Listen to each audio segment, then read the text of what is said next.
الحمد لله رب العالمين. الصلاة والسلام على رسوله الكريم وعلى آله وصحبه أجمعين وعلى من تبعهم بإحسان إلى يوم الدين. أما بعد. باب كراهية النفخ في الشراب. ونبي سعيد الخدري رضي الله عنه أن النبي صلى الله عليه وسلم نهى عن النفخ في الشراب. فقال رجل: القذاذة أراها في الإناء. فقال: احرقها. فقال: إني لا أروى من نفس واحد. قال: فأبني القدد إذن أنفيك. رواه الترمذي. கணித்துக்குரிய அல்லாஹ் அடியார்களே, நாம் குடிக்கக்கூடிய பருகக்கூடிய அதபுகளை மற்றும் ஒழுக்கங்களை பற்றி நாம் பார்த்து கொண்டு வருகின்றோம் ரியாதுஸ் சாலிஹீனிலிருந்து. இன்று பார்க்கக்கூடிய 113வது பாடம் பானத்தில் ஊதுவது. நாம் குடிக்கக்கூடிய குடிபானத்தில் ஊதுவது இது தடுக்கப்பட்டதாக இருக்கின்றது. அபூ சயீத் அல்-குத்ரி ரலியல்லாஹு அவர்கள் அறிவிக்கின்றார்கள், அல்லாஹ்வுடைய தூதர் ஸல்லல்லாஹு அலைஹி வஸல்லம் பானத்தில் ஊதுவதை தடை செய்தார்கள். பாத்திரத்தில் தூசி இருப்பதை நான் பார்க்கிறேன் என்று ஒருவர் கூறினார். அப்படியானால் அதை சிறிதளவு கீழே ஊற்றி விடுவீராக, தூசிகளில் நீங்கிவிடும் என்று நபி ஸல்லல்லாஹு அலைஹி வஸல்லம் கூறினார்கள். மேலும் மனிதர் ஒரே மூச்சில் குடிப்பதால் தாகம் தீர்க்க முடிவதில்லை என்று கூறினார். வாயிலிருந்து குவளையை எடுப்பீராக, பின்னர் வெளியில் மூச்சு விட்டு பிறகு தேவைப்பட்டால் குடிப்பீராக என்று நபி ஸல்லல்லாஹு அலைஹி வஸல்லம் கூறினார்கள். இந்த ஹதீஸு திருமிதில் வரக்கூடிய ஹசன் தரத்தில் வரக்கூடிய ஹதீஸாக இருக்கின்றது. இங்கு இந்த ஹதீஸின் மூலமாக நாம் பார்த்த விஷயம், தண்ணீர் அல்லது மற்ற எந்த ஒரு விஷயமாக குடிக்க வேண்டும் என்றாலும் குடிக்கும் பொழுது அதில் மூச்சை நாம் விடக்கூடாது. மாறாக மூச்சை நாம் வெளியே அந்த பாத்திரத்தை நம்முடைய வாயிலிருந்து கொஞ்சம் லேசாக அகற்றிவிட்டு நாம் மூச்சை விடுவது நபி ஸல்லல்லாஹு அலைஹி வஸல்லம் கூறியிருக்கின்றார்கள். ஏனென்றால் இதனால் அவர் மூச்சை விடும் பொழுது பாத்திரத்திலிருந்து சில அவருடைய அந்த சுவாசமோ அதே போல அவர் உடம்பு சரியில்லாமல் இருக்கும் பொழுது அவருடைய அந்த நோயோ அல்லது ஏதோ ஒரு விதமான ஒரு பாதிப்பை ஏற்படக்கூடியதாக இருக்கும். அதனால தான் நபி ஸல்லல்லாஹு அலைஹி வஸல்லம் அந்த தண்ணீரில் மூச்சை விடாதீர்கள் என்று நபி ஸல்லல்லாஹு அலைஹி வஸல்லம் கூறினார்கள். அடுத்ததாக அந்த அதே ஹதீஸில் ஒரு நபர் அல்லாஹ்வுடைய தூதரிடம் கேட்கிறார், தூசி ஏதாவது பட்டுடுச்சுன்னா என்ன செய்யறது? நபி ஸல்லல்லாஹு அலைஹி வஸல்லம் என்ன கூறினார்கள், அதை லேசாக இருக்கக்கூடிய மேல் தூசி இருக்கக்கூடிய அதை மட்டும் சிந்தி விட்டு மீதம் உள்ளதை நாம் குடித்து கொள்ள வேண்டும். இல்லை முழுமையாக தூசி இருக்குன்னா அதை முழுமையாக நாம் ஊற்றிவிட்டு கீழே நாம் சுத்த தண்ணீரை நாம் எடுத்துக்கொள்ள வேண்டும். மூன்றாவது, இங்கு நபி ஸல்லல்லாஹு அலைஹி வஸல்லம்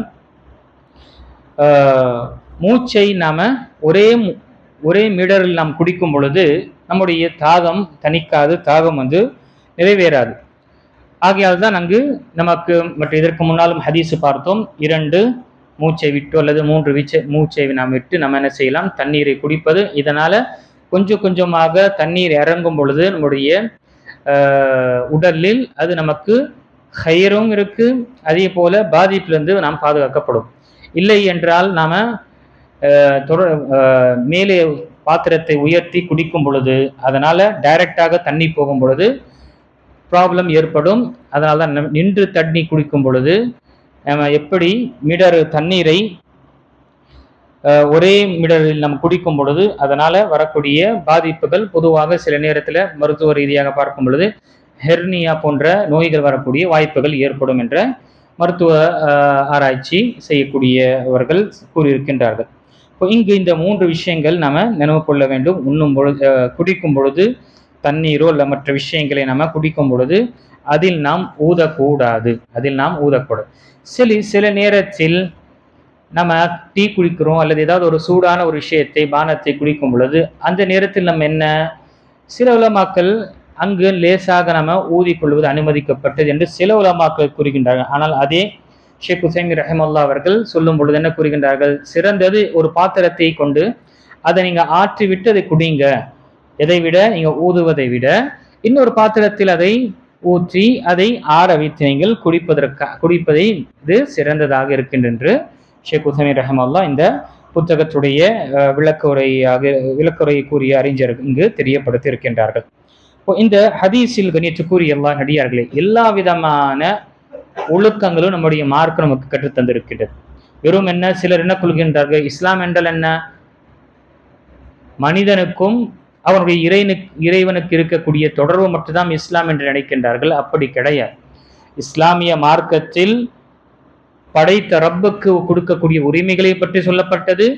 அதே போல மனிதர்களுடன் நடந்து கொள்ளும் பொழுது, அவர்களுடன் பேச்சுவார்த்தையோ, அவர்களிடம் அணுகும் பொழுதோ, பரிவர்த்தனை செய்யும் பொழுதோ, குடுக்கல் வாங்கல் செய்யும் பொழுதோ, இதையும் என்ன மார்க்கம் நமக்கு வலியுறுத்தி இருக்கின்றது. அதனால்தான் வசனத்தில் குர்ஆனிலே மிக நீண்ட வசனம் என்று சொல்லும் பொழுது ஆயத்து ஜெயின் என்று சொல்லக்கூடிய கடன் சம்பந்தப்பட்ட வசனம் இருக்கக்கூடிய வசனத்திலே, நம்முடைய திருமறையிலே நீண்ட வசனம் என்று சொன்னாலே அது கடன் சம்பந்தப்பட்ட விஷயம். இப்ப பாருங்க, மார்க்கம் இது வெறும் அல்லாஹு தாலாவை வணங்குவது அல்லது இறைவனை மட்டும், இறைவனுடைய தொடர்பு மட்டும் என்று வைக்கவில்லை. இஸ்லாத்தில் எல்லா விதமான ஒழுக்கங்களையும் நமக்கு கற்று தந்திருக்கின்றது.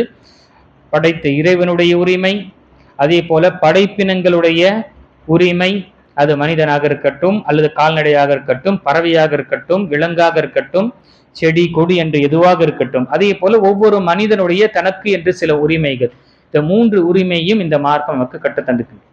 சிறிய சிறிய விஷயத்தையும் நபி ஸல்லல்லாஹு அலைஹி வஸல்லம் நமக்கு காண்பித்து தந்திருக்கின்றார் என்றால் இது அனைத்துமே நம்முடைய நலனுக்காக தான்.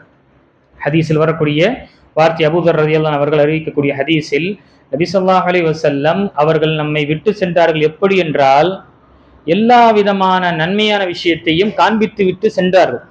எதுவரை என்றால், ஒரு பறவை இறக்கை அடிக்கின்றது என்றால் அந்த பறக்கக்கூடிய பறவையிலும் அல்லாஹ் நமக்கு அதை சம்பந்தப்பட்ட சில கல்வியை வைத்திருக்கின்றான் என்றால் அதையும் நபி ஸல்லல்லாஹு அலைஹி வஸல்லம் நமக்கு காண்பித்து விட்டு சென்றார்கள்.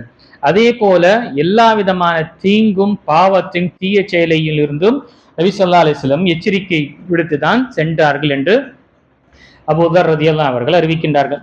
இன்னொரு ஹதீஸில் சொல்லும் பொழுது, சல்மான் ஃபாரிசி ரலியல்லாஹு அன்ஹு அவர்களிடம் யூதன் மிகவும் கேவலமாக ஏளனமாக கேட்டான், உங்களுடைய நபி எல்லா விஷயத்தையும் கற்றுக் கொடுக்கிறாரு, பாத்ரூமை எப்படி பயன்படுத்துறதும் கற்றுக் கொடுக்கிறாரா, அதுவும் உங்களுக்கு தெரியாதா, எப்படி கழிவுறையை பயன்படுத்த வேண்டும் அதுவும் என்ன சொல்லிக் கொடுக்கிறாரா என்று ஏளனமாக நபி ஸல்லல்லாஹு அலைஹி வஸல்லம் இது விமர்சனம் செய்த நிலையில் அவன் கேட்கும் பொழுது, சல்மான் ஃபாரிசி ரலியல்லாஹு அன்ஹு அவர்கள் பெருமிடன், அஜல், ஆம், ஏனில்லை, நபி ஸல்லல்லாஹு அலைஹி வஸல்லம் நமக்கு இதையும் கற்றுத்தந்தார்கள்.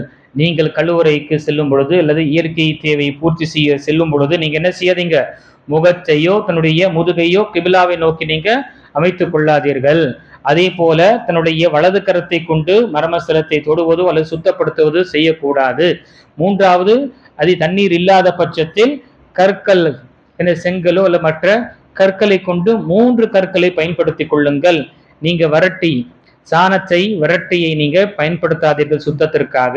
அதே போல எலும்புகளையும் நீங்கள் என்ன செய்யாதீர்கள், எடுத்து சுத்தப்படுத்திக் கொள்ளாதீர்கள் என்று நபி ஸல்லல்லாஹு அலைஹி வஸல்லம் நமக்கு காண்பித்து தந்தார்கள் என்று தெளிவாக கூறினார். ஆக கணித்துக்குரிய அல்லாஹ் நடிகார்களே, இந்த மார்க்கத்தில் நமக்கு தேவையான எல்லா அம்சங்களையும் நபி ஸல்லல்லாஹு அலைஹி வஸல்லம் கற்று தந்தார்கள். எதுவரை என்றால், நாம பாருங்க, சுப்ஹானல்லாஹ், தண்ணீரை குடிக்கும் பொழுதும் பருகும் பொழுதும், அதே போல குடிபானங்களை நாம் பருகும் பொழுதும் அதை நாம எப்படி பருக வேண்டும், அதனால் நமக்கு என்ன நன்மைகள் இல்லை, அதற்கு மாறு செய்தோம் என்றால் என்ன பிரச்சனைகள் வரும் என்று விஷயங்கள் தெளிவாக நமக்கு சொல்லப்பட்டிருக்கின்றது. இதை நாம் பேணி காக்கும் பொழுது, நம்முடைய குழந்தைகளுக்கும் இதை நாம் சொல்லிக் கொடுக்கும் பொழுது, ஒவ்வொரு நேரத்திலும் அதை பார்க்கும் நம்முடைய குழந்தைகளும் நம்முடைய வீட்டார்கள் ஏதாவது தவறு செய்கின்றார் என்றால், சின்ன விஷயத்தை தவறு செய்தாலும் நல்ல முறையாக அவர்களுக்கு நம்ம தெரியப்படுத்தி கொண்டே இருக்க வேண்டும். இது நம்முடைய பொறுப்பாக இருக்கின்றது. அப்பொழுதுதான் சின்ன சின்ன விஷயங்களை நாம சொல்லும் பொழுது அவர்கள் அதை பேணக்கூடியவர்களாக ஆவார்கள். ஆக இன்ஷா அல்லாஹ் வரக்கூடிய அமர்விலும் இன்னும் சில ஆதாபுகள் மற்றும் ஒழுக்கங்களை பற்றி நாம் பார்க்கலாம். அல்லாஹு தஆலா கேட்ட இந்த விஷயத்தை அமல்படுத்தக்கூடியவர்களாக அல்லாஹ் நம்மை ஆக்கியருள்வானாக. ஆமீன். வாஹிர் தவானா அல்ஹம்துலில்லாஹி ரப்பில் ஆலமீன்.